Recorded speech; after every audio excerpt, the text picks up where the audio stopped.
Il a demandé un dernier appel et cela a changé tout le verdict.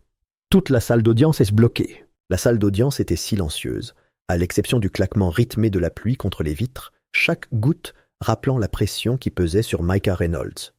Son regard restait fixé devant lui, rivé sur le bois poli de la barre des témoins, bien que son esprit fût loin.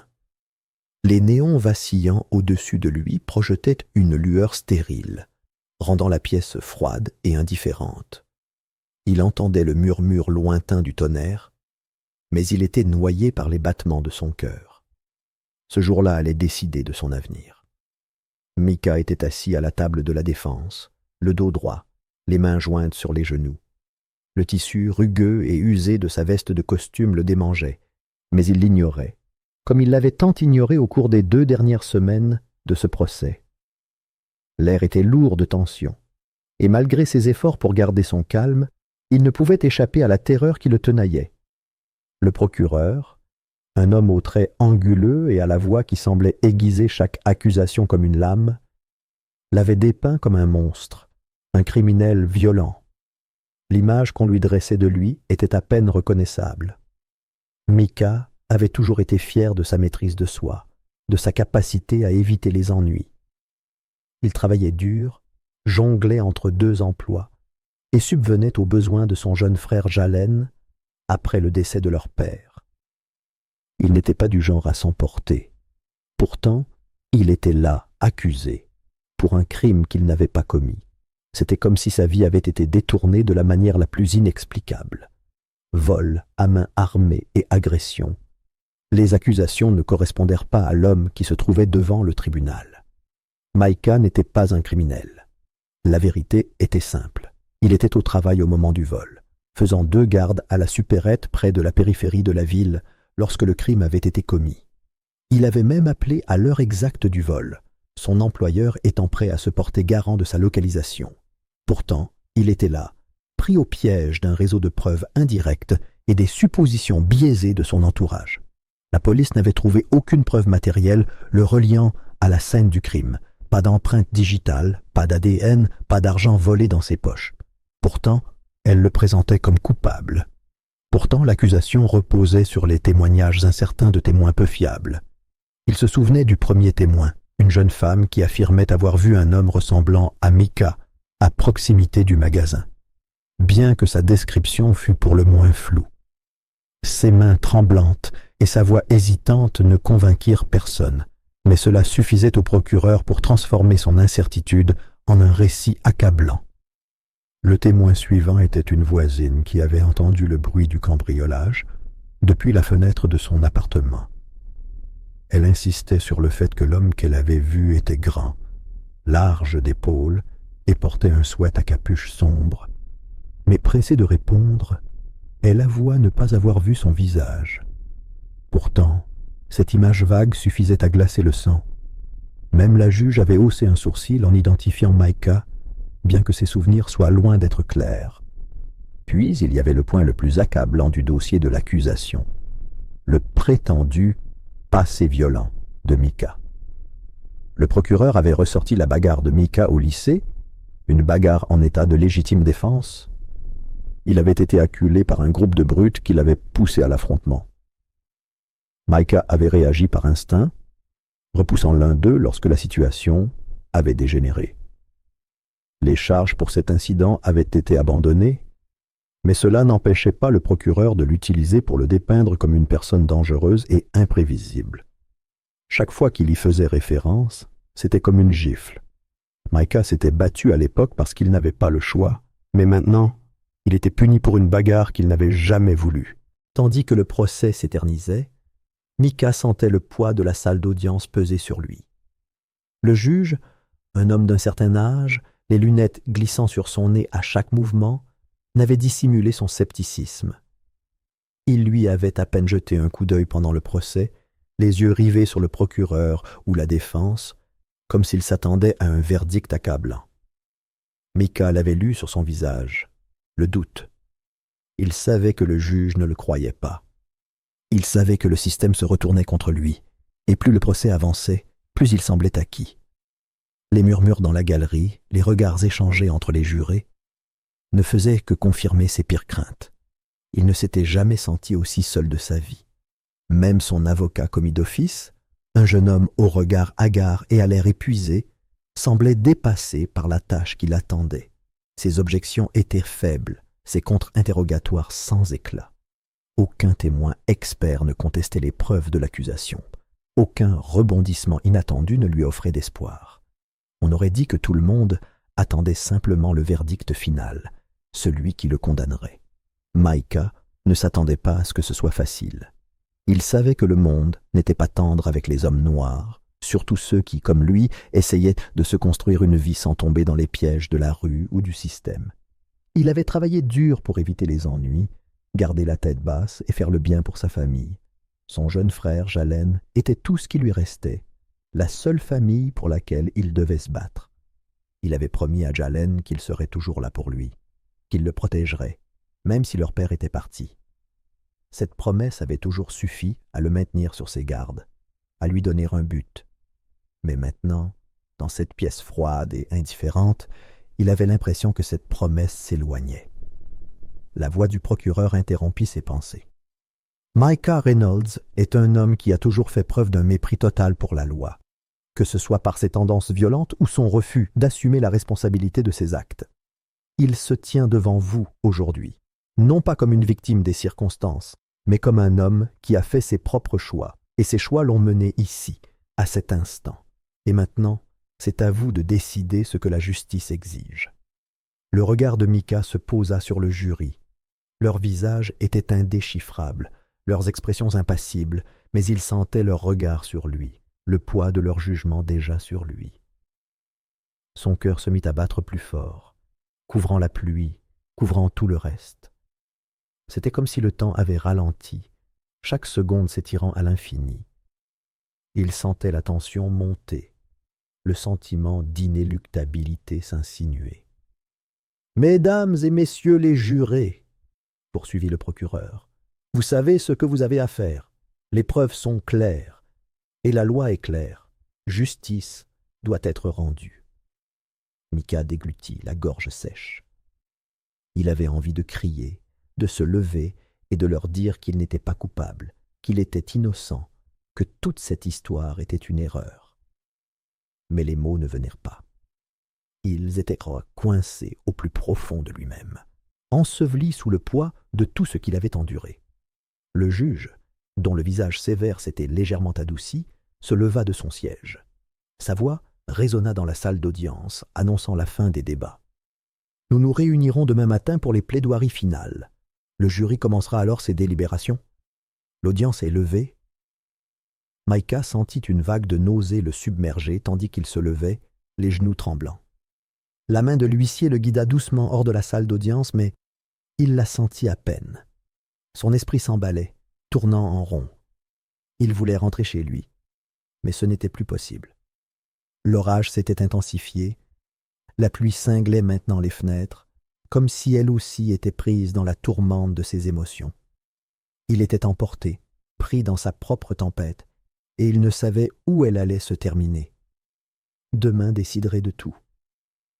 Les murs de béton froid de la cellule de détention pesèrent sur Micah, assis sur les 3 bancs, les yeux rivés sur la lumière fluorescente vacillante au-dessus de lui. Le bourdonnement des lumières se mêlait au bruit lointain du métal qui claquait et des voix étouffées. C'était le même bruit oppressant qui l'entourait depuis 1 semaine, chaque son lui rappelant la vie qui lui avait filé entre les doigts. Ses pensées, telle la pluie battant contre les barreaux des fenêtres, arrivaient par vagues lourdes. Chaque fois qu'il pensait à Jalen, son jeune frère, c'était comme un poids qui pesait sur sa poitrine. Jalen n'avait que 17 ans, encore si jeune, si plein de potentiel. Micah avait promis à leur père de prendre soin de lui. Maintenant, enfermé dans sa propre cage, il échouait.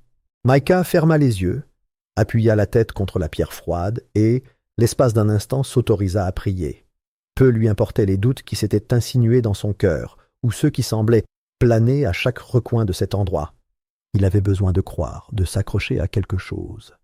Ses doigts bougeaient inconsciemment, traçant les lignes familières d'une petite croix de bois suspendue à une chaîne autour de son cou. celle que son père lui avait offerte quand il n'était qu'un enfant, celle qui avait été une source de force tranquille dans ses moments les plus sombres. Il murmura une prière, à peine audible pour les gardiens et les détenus indifférents qui passaient, implorant force, clémence, justice. Il repensa à la dernière conversation qu'il avait eue avec Jalen avant son arrestation. Son jeune frère était paniqué, sa voix tremblante de peur, ne sachant pas comment l'aider. « Micah, tu dois te battre. Tu ne peux pas les laisser te faire ça. » Jalen l'avait supplié de rester fort, de continuer à se battre, même si le poids du système semblait déterminé à l'écraser. « Ne perds pas confiance. Tu as toujours été là pour moi. Ne laisse pas cela finir. » Ces mots étaient restés gravés dans l'esprit de Micah depuis, résonnant dans le silence de la cellule. Il n'avait pas promis à Jalen que tout irait bien, car il ne pouvait pas mentir. Mais il lui avait promis de ne pas abandonner. Mais maintenant, assis seul dans la lumière grise de la cellule, cette promesse semblait fragile. Comment lutter contre un système qui semblait conçu pour détruire des gens comme lui? Comment tenir le coup alors que les dés étaient pipés contre lui? Son avocat commis d'office, un avocat bien intentionné mais surmené, avait essayé.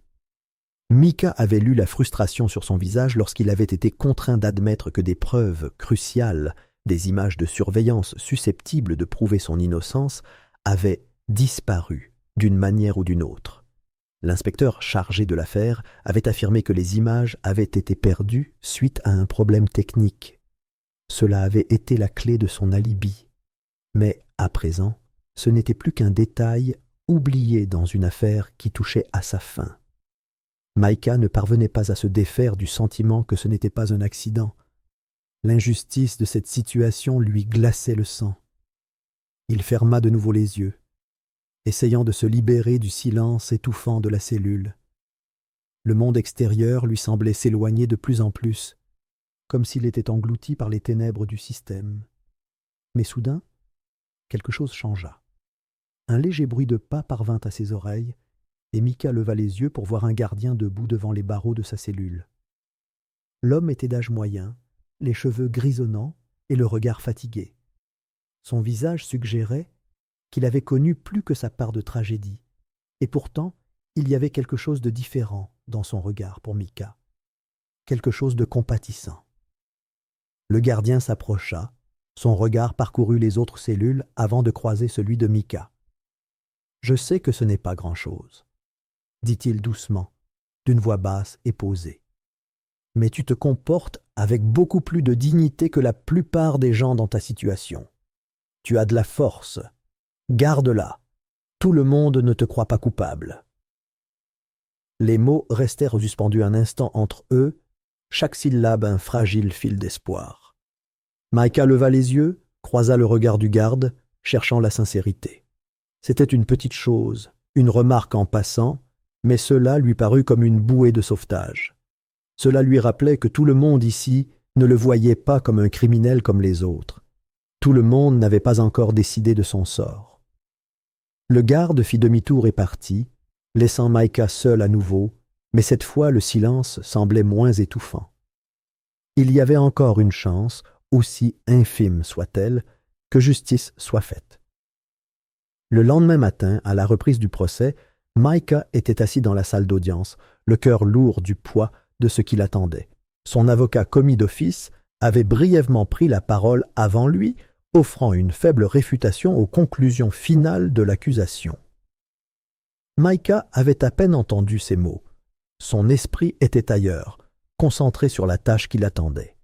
Sa gorge était sèche et ses poings serrés sous la table. Les plaidoiries touchaient à leur fin, et bientôt le jury allait délibérer. Puis le verdict tomberait, et tout serait décidé en un instant. Sa vie entière était en jeu.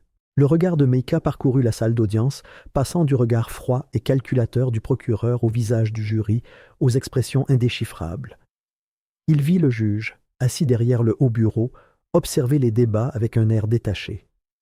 Il n'y avait aucune chaleur dans son regard, aucune compassion, juste l'indifférence froide de quelqu'un qui avait vu trop d'affaires comme celle-ci. Le moment venu, Micah se leva lentement, les genoux tremblants malgré tous ses efforts pour rester calme. Son cœur cognait dans sa poitrine, son rythme résonnant à ses oreilles. Sa voix était basse lorsqu'il parla, ses mots ayant plus de poids qu'il ne l'avait voulu. « Votre honneur, avant que le jury ne délibère, je vous demande respectueusement un dernier appel téléphonique. » La salle se tut, un vague de confusion parcourut la galerie. Le juge fronça les sourcils et le procureur leva les yeux de ses notes, les yeux plissés. Il y eut un silence qui dura trop longtemps. L'estomac de Micah se noua. Il ignorait si le juge accéderait à sa demande. La salle d'audience semblait déjà avoir statué sur lui, avant même que le verdict ne soit rendu. Mais le juge prit la parole, à voix basse, comme s'il avait déjà pris sa décision. « C'est très irrégulier, » dit-il d'un ton plus curieux qu'hostile. « Mais je l'autorise. Un appel, et nous poursuivrons. » Micah ne perdit pas une seconde. Sa main se tendait déjà vers le téléphone que l'huissier avait placé devant lui. Ses doigts tremblaient, à peine capables d'agripper le combiné tandis qu'il composait le numéro. Il ignorait ce qui allait se passer ensuite. Il ignorait si l'appel changerait quoi que ce soit. Mais à cet instant, cela n'avait aucune importance. Tout ce qui comptait, c'était qu'il ne se laisserait pas faire sans se battre. Il avait promis à Jalène de ne pas abandonner. Et il n'allait pas rompre cette promesse maintenant. Alors que le téléphone sonnait à son oreille, il ferma les yeux, essayant de reprendre son souffle. La salle d'audience attendait, la tension était palpable, tandis que le dernier appel de Micah résonnait dans le silence.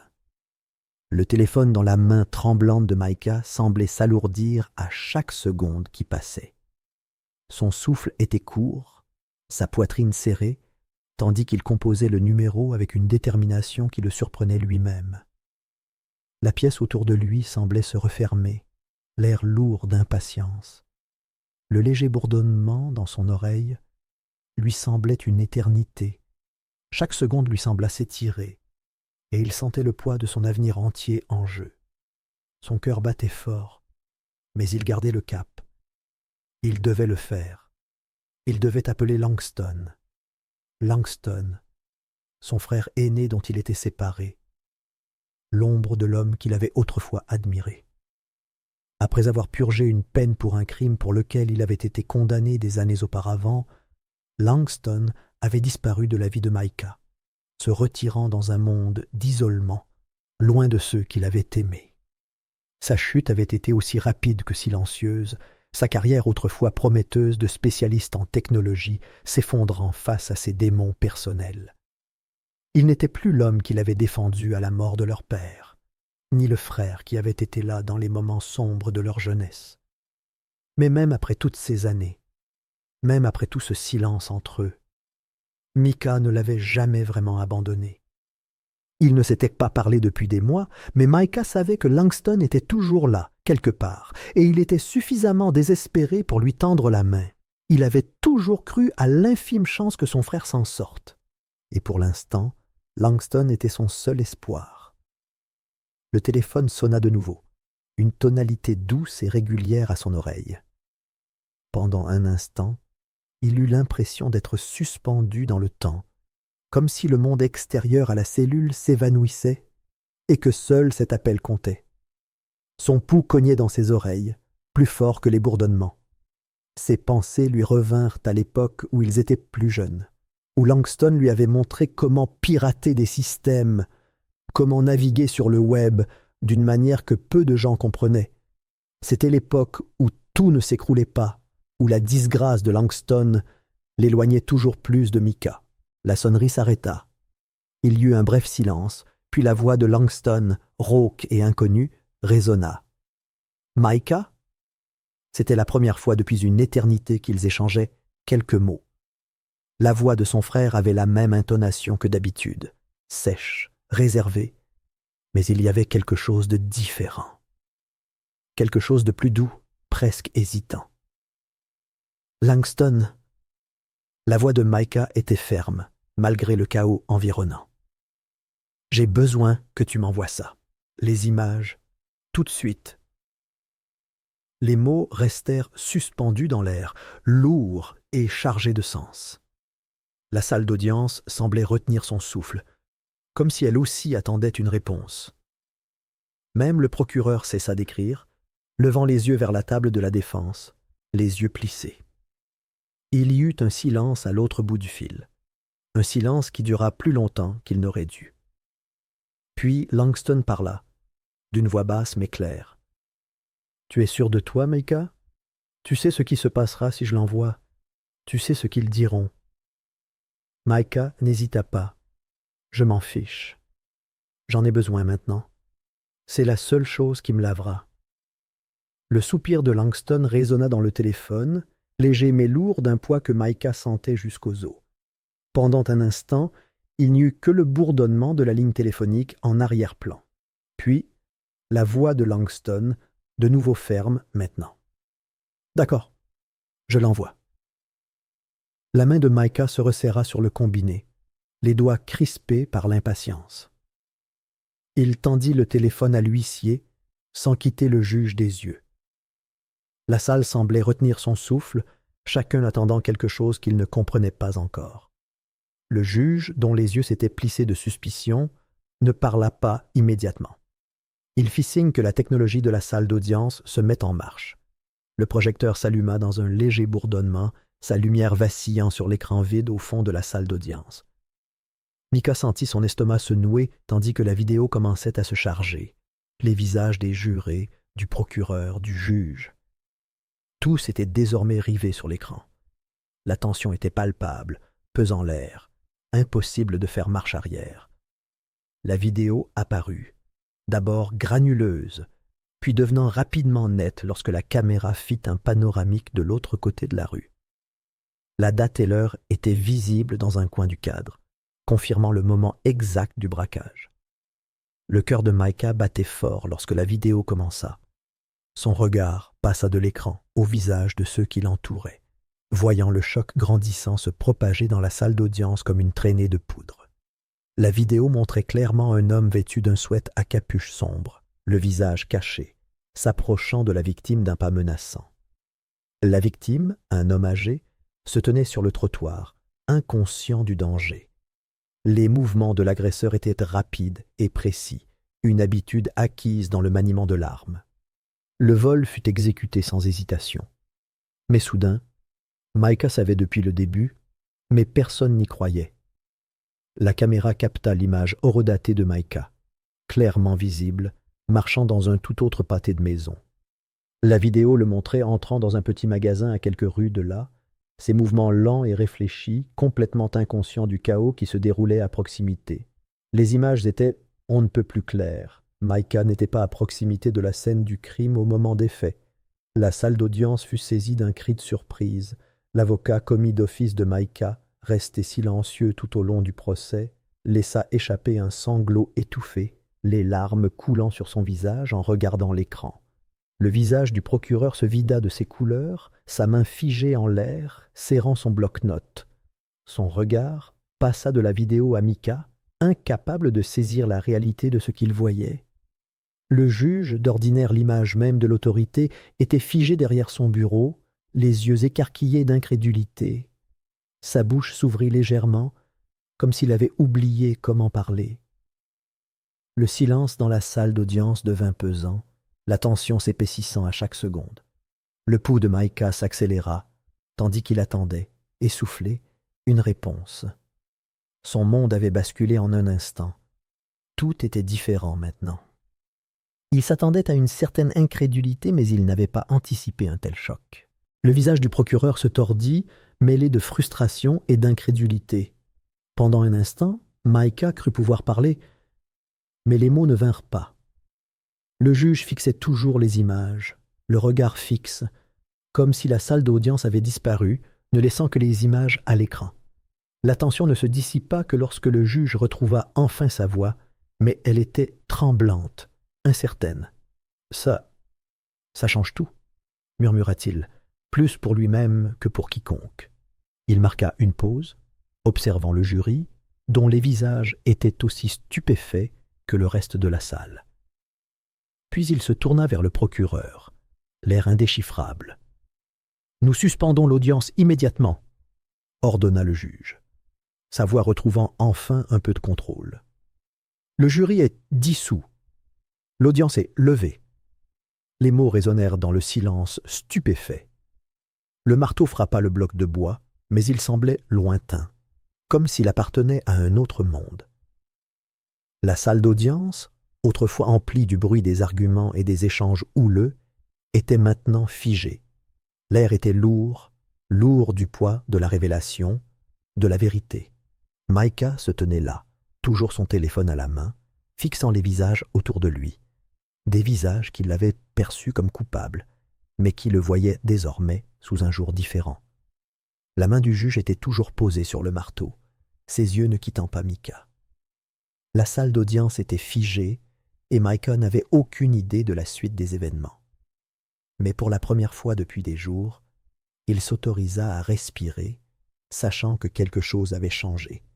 Quelque chose avait changé et ce n'était pas encore terminé.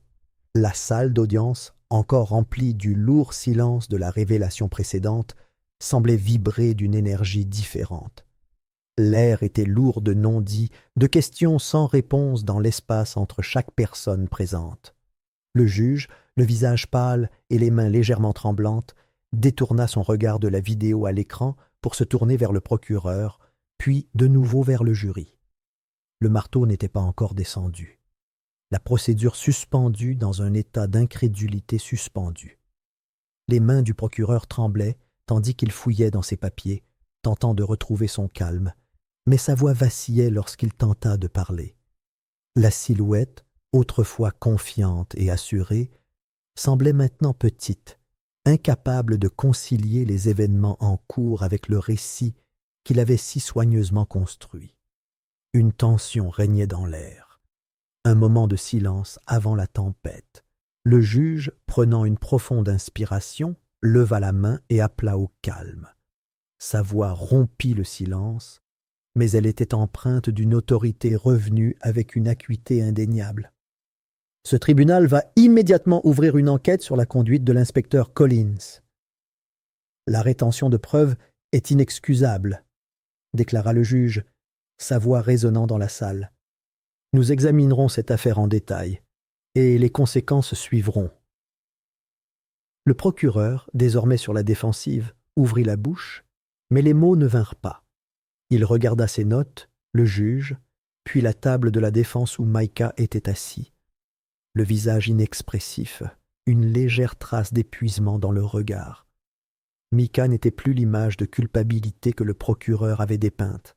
Les preuves avaient brisé cette image soigneusement construite, ne laissant apparaître que la réalité crue de l'injustice commise. Le procureur tâtonnait avec sa plume, incapable de soutenir le regard de qui que ce soit. « Je n'ai aucune explication à ce qui s'est passé, » murmura-t-il d'une voix basse et incertaine. Son assurance d'antan s'était évaporée, remplacée par une énergie nerveuse qui emplissait la salle comme une force palpable. L'avocat commis d'office de Micah, resté largement silencieux tout au long de la procédure, échangea un bref regard incrédule avec l'équipe de défense. Ils savaient tous, au fond d'eux-mêmes, que l'innocence de Micah avait été obscurcie par les mensonges et la tromperie. Mais maintenant, la vérité était indéniable. Alors que le poids du moment commençait à peser sur lui, la porte du tribunal s'ouvrit. Tous se retournèrent à l'unisson. Un murmure discret parcourut la galerie. Là, debout dans l'embrasure de la porte, se tenait Langston, le frère aîné de Micah. C'était un personnage à la fois familier et étranger, sa présence constituant un rebondissement inattendu dans le drame qui s'était déroulé au tribunal. Langston n'était plus le spécialiste des technologies qu'il avait été, ni l'homme disparu dans l'ombre après son incarcération. Il était quelqu'un d'autre désormais, un étranger et un frère, un homme qui avait retrouvé le cœur de cette histoire malgré le prix qu'il avait dû payer. Langston entra dans la salle avec une détermination silencieuse, les yeux rivés sur Micah. Un silence stupéfait retomba dans la salle, tandis qu'il s'avançait vers l'avant, sa présence attirant l'attention sans un mot. Son visage, meurtri par le temps et les épreuves, était figé, mais son regard trahissait un conflit intérieur. Un homme qui savait ce que cet instant lui coûterait. Il était resté silencieux si longtemps, vivant en marge de la vie de son frère, mais maintenant, debout ici, il ne pouvait plus rester un observateur passif. L'atmosphère était chargée d'impatience, et la salle sembla retenir son souffle tandis que Langston s'approchait de la table de la défense. Il ne jeta un regard à personne d'autre dans la salle, ne semblait pas se soucier des regards ou des murmures qui le suivaient. Son attention était entièrement concentrée sur Micah, assis là, immobile, les mains légèrement tremblantes. Les regards des frères se croisèrent, et pendant un instant, plus rien d'autre n'eut d'importance. Langston n'eut pas besoin de dire grand-chose. Il n'y eut pas de grands discours, pas de révélations spectaculaires, juste le poids discret de ses mots lorsqu'il prit enfin la parole. Je lui devais la vérité. C'est tout ce qui compte, dit-il d'une voix ferme, comme si le poids pesait sur toute la salle d'audience. Le cœur de Micah se serra, la brutalité du moment l'envahissant d'une manière à laquelle il ne s'était pas préparé. Cette reconnaissance silencieuse, le lien tacite qui les unissait, parurent plus forts que n'importe quelle parole. Micah déglutit difficilement, la gorge serrée, hocha la tête vers son frère. Ce n'était pas un geste grandiose, pas une réconciliation spectaculaire. C'était juste un hochement de tête, une simple reconnaissance des sacrifices consentis, de la distance qui s'était creusée entre eux et du pont qui se reconstruisait à cet instant. Langston avait fait cela pour lui, était revenu dans sa vie pour cette raison, malgré le risque personnel. Et pour la première fois depuis ce qui lui sembla une éternité, Micah s'autorisa à ressentir autre chose que le poids du procès qui pesait sur lui. Il se sentait vu. À l'extérieur de la salle d'audience, les premières vagues d'attention médiatique commencèrent à déferler. Les journalistes se pressaient à l'entrée, micro braqués sur quiconque voulait prendre la parole. Les marches du palais de justice étaient envahies de caméras, leurs objectifs étincelants comme des étoiles brillantes dans la faible lumière de l'après-midi. L'affaire avait éclaté au grand jour. Les médias avaient rapidement pris conscience de la tournure choquante des événements. Le titre était clair, criant en lettres majuscules « Un homme accusé à tort, sauvé par un appel de dernière minute ». Le monde extérieur avait compris, mais dans le silence de la salle d'audience, la réalité de la situation de Micah commençait à peine à s'imposer. Il ne s'agissait pas seulement des images, ni de la justice qui lui avait été refusée pendant si longtemps. Il s'agissait de quelque chose de plus profond, le système, la rapidité avec laquelle il pouvait briser une personne, la facilité avec laquelle la vérité pouvait être balayée quand cela ne lui convenait pas. Micah n'avait jamais demandé à être au cœur de cette tempête. Il n'avait jamais voulu prouver que quiconque avait tort. Tout ce qu'il avait toujours voulu, c'était vivre sa vie comme il se doit. Mais au final, il avait fallu un événement aussi extraordinaire pour révéler la vérité. Pendant un instant de silence, Micah sentit sa poitrine se serrer en repensant au poids des derniers jours, au combat qu'il avait mené pour en arriver là. Ce n'était pas encore fini, mais c'était sa chance, son moment d'être entendu. Il leva les yeux vers le juge, un homme qui avait été une figure distante tout au long du procès, et lui demanda s'il pouvait parler. Le juge, encore sous le choc de l'entrée de Langston et des conséquences des preuves, hocha la tête doucement. « Je n'ai jamais voulu prouver que qui que ce soit avait tort, » commença Micah d'une voix ferme mais chargée d'émotion. « Je voulais juste vivre bien. » Les mots étaient simples, mais ils portaient le poids de tout ce qu'il avait vécu. Les nuits blanches, les prières restées sans réponse, le désespoir qui avait menacé de le submerger. Mais à cet instant, devant le juge, le jury et son frère, Micah pouvait enfin dire la vérité, celui qu'il était, ni un criminel, ni un menteur. Juste un homme qui avait été lésé par un système qui l'avait laissé tomber. Les mots restèrent suspendus dans l'air, discrets mais puissants, tandis que Micah se rasseyait. Pour la première fois depuis des jours, il sentit une légère paix l'envahir. Il avait dit sa vérité, il avait été entendu. Le marteau du juge s'abattit, la décision finale résonnant dans la salle d'audience avec une force décisive. Toutes les charges retenues contre Micah Reynolds sont par la présente abandonnées, déclara le juge d'une voix ferme, mais emplie d'un profond respect pour la gravité du moment. L'atmosphère, lourde de tension depuis des semaines, semblait maintenant s'apaiser collectivement. Micah était assis là, le visage indéchiffrable, bien que la crispation de sa mâchoire trahît le flot d'émotions qui menaçait de le submerger. La salle resta silencieuse un instant, puis un événement remarquable se produisit. Toute la salle d'audience, jurés, spectateurs, même les auxiliaires de justice, se leva.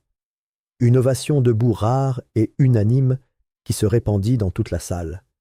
Un profond silence, presque révérencieux, s'ensuivit, comme si chacun comprenait l'importance de ce moment. Pour Micah, ce fut un moment de profonde libération, même si les applaudissements semblaient lointains, comme s'il les observait depuis un endroit situé au-delà de la salle d'audience. Ce n'était pas seulement sa victoire, c'était la victoire de la vérité elle-même, la victoire de tous ceux qui avaient été négligés ou lésés par le système. Les deux seuls individus restés assis étaient le procureur et l'inspecteur Collins. Leurs visages étaient dénués d'émotion, masques indéchiffrables de défaite et de résignation. Le cœur de Micah battait encore fort dans sa poitrine, tandis que la réalité commençait à s'imposer. Son combat pour la liberté était gagné, mais inachevé. Langston, malgré son rôle dans la révélation de la vérité, était toujours lié par ses propres décisions. Les policiers s'organisèrent pour l'appréhender, et dans un moment de douloureuse lucidité, Micah comprit ce qui allait suivre. Son frère, l'homme qui était revenu dans sa vie pour réparer un tort, fut placé en garde à vue. Langston exprima une acceptation silencieuse lorsque les policiers le menottèrent. Il ne résista pas, mais son regard ne quitta pas Micah. Les deux frères échangèrent un silence de reconnaissance, un lien fugace qui eut plus de poids que n'importe quel mot. Micah se leva tandis que Langston était escorté hors de la salle d'audience, sa voix brisant le silence en s'avançant. « Il n'a pas enfreint la loi, » dit Micah d'une voix ferme mais pleine de conviction. « Il a rétabli la justice. » Les mots résonnèrent. Son appel à la clémence non seulement pour Langston, mais pour le système dans son ensemble, qui avait laissé tomber tant d'autres comme lui. Micah savait les conséquences que Langston subirait, mais il refusait de laisser le monde oublier la raison pour laquelle son frère avait agi. Langston avait fait ce qui était nécessaire, ce que le système avait failli à faire, et pour cela, Micah le soutiendrait, même si cela impliquait son propre sacrifice. 3 mois passèrent, les jours semblant flous. Micah avait retrouvé une vie tranquille, même si les ombres de son passé persistaient toujours dans un recoin de son esprit. Il était assis à un petit piano au fond d'un centre communautaire, la faible mélodie d'une chanson simple s'échappant des touches.